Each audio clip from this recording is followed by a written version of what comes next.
मौत की इस डायरी यानी डेथ नोट को हाथ में लेते ही मैंने सबसे पहला सवाल अपने सामने खड़े यमदूत से पूछा, क्या तुम्हारे पास कोई प्रिंटिंग मशीन है? हाथ से लिखते लिखते तो मेरी उंगलियां घिस जाएंगी।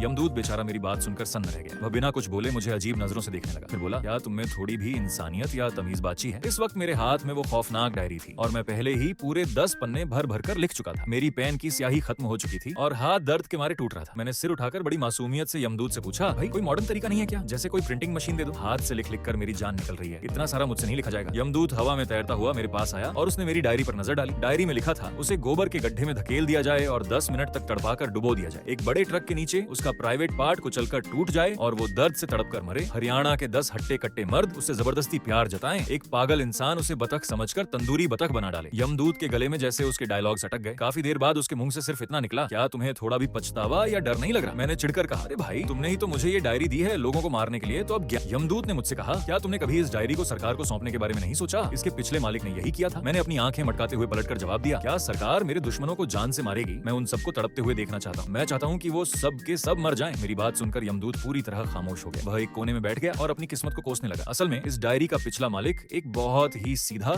और भला इंसान था। जैसे ही उसे यह डायरी मिली, उसने इसे देश की भलाई के लिए सरकार को सौंपने का फैसला किया। यमदूत को वह सब बहुत बोरिंग लगा, इसलिए उसने उसे निपटा दिया। लेकिन अब उसके पाले एक असली यमराज का बाप पड़ गया था। यमदूत हैरान था। उसने डायरी की तरफ इशारा करते हुए पूछा, तुम इतने सारे लोगों को मार रहे हो, अगर तुम्हारे माता पिता को पता चला तो उन्हें कितना दुख होगा? मैंने ठंडी सांस ली और कहा, मेरे माता पिता बहुत पहले ही मर चुके हैं। जब मैं सिर्फ 4 साल का था तब वो एक कंस्ट्रक्शन साइट पर हादसे का शिकार हो गए थे। बदले में 80 लाख रुपए का मुआवजा मिला था। यमदूत थोड़ा ठिठका और फिर बोला, लेकिन तुम्हारे कोई और रिश्तेदार तो होंगे ना? मैं जोर से हंसा, पर उस हंसी में सिर्फ नफरत थी। मैंने कहा, हाँ है ना, मेरे माता पिता की सारी जायदाद और वो मुआवजे के पैसे उन्हीं रिश्तेदारों ने हड़प लिए। उन्होंने कहा कि जब तक मैं बड़ा नहीं हो जाता वो इन पैसों को संभाल कर रखेंगे। लेकिन अगले ही पल उन्होंने अपने लिए नई गाड़ियां खरीद ली। यमदूत ने बात को घुमाते हुए दूसरा सवाल किया, चलो ठीक है, लेकिन तुम स्कूल तो गए होगे ना? आज के जमाने में पढ़ाई लिखाई तो सब करते हैं, क्या तुम्हारे टीचर्स ने तुम्हें नहीं सिखाया कि किसी को नुकसान नहीं पहुंचाना चाहिए? मैंने यमदूत को घूर कर देखा। उसने जख्म पर नमक छिड़क दिया था। मैंने कहा, स्कूल गया था लेकिन सिर्फ जिल्लत झेलने के लिए। सब मुझे बिना माँ बाप का अनाथ कहकर चिढ़ाते थे, प्रताड़ित करते थे। जब मैं हार कर अपने क्लास टीचर गुप्ता सर के पास गया तो उन्होंने मदद करने के बजाय मुझे ही डांट दिया। उन्होंने कहा कि मुझे चुपचाप बर्दाश्त करना चाहिए और गलती मेरी ही होगी, वरना सब सिर्फ मुझे ही क्यों तंग करते। उनके इस बर्ताव के बाद उन बच्चों के हौसले और बढ़ गए। उन्होंने मुझे इतना प्रताड़ित किया कि आखिरकार मुझे स्कूल छोड़ना पड़ा। यमदूत मेरे हाथ की पेन को देखता रहा और बेबसी से बोला, पर आज का समाज इतना आगे बढ़ चुका है, जिंदा रहने के लिए कोई छोटी मोटी नौकरी ढूंढना तो मुश्किल नहीं है। तुम्हारे हाथ पैर सलामत हैं, तुम मेहनत करके कमा तो सकते हो। उसकी बात सुनकर मैं जोर से हंस पड़ा। मैंने कहा, मैं एक बाल मजदूर था, मेरे पास कोई डिग्री नहीं थी, इसलिए कोई अच्छी नौकरी मिलना नामुमकिन था। एक बार एक भले मालिक ने मुझे काम पर रखा भी तो कुछ भले मानुषों ने पुलिस में शिकायत कर दी और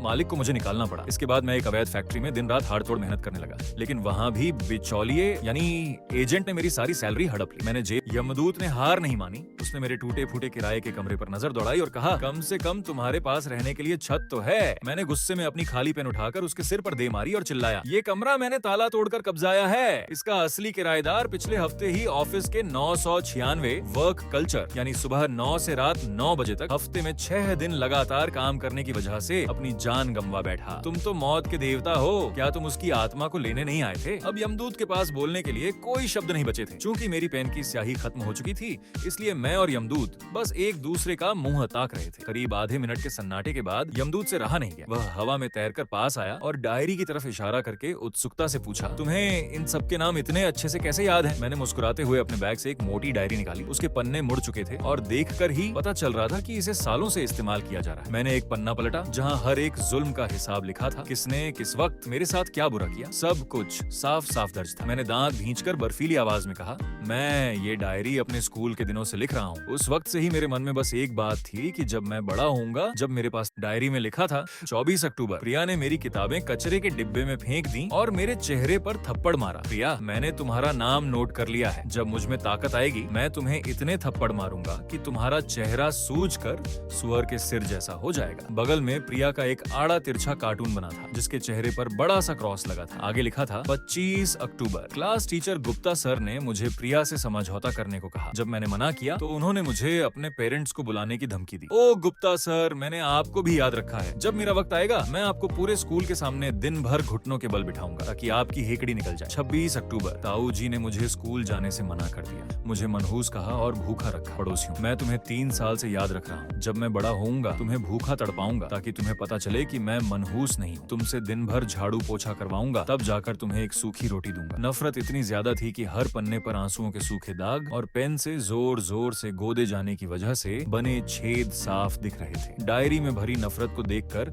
यमदूत को लगने लगा कि शायद उसे ही कोई नकली या पायरेटेड डेथ नोट मिल गया है। यमदूत थोड़ी देर हैरान रहा, फिर उत्सुकता से बोला, पर भाई इस बात को 10 साल हो चुके हैं, क्या तुम्हें अब भी याद है कि वो सब दिखते कैसे हैं? मैंने एक शैतानी मुस्कान के साथ अपना फोन निकाला और कहा, मुझे उन सब के सोशल मीडिया अकाउंट्स पता हैं। कोई आज बड़ा इन्फ्लुएंसर बन चुका है, कोई बड़े कॉलेज में पढ़ रहा है, तो कोई अपने अमीर बाप के पैसों पर विदेश में ऐश कर रहा है। ने हार नहीं मानी। उसने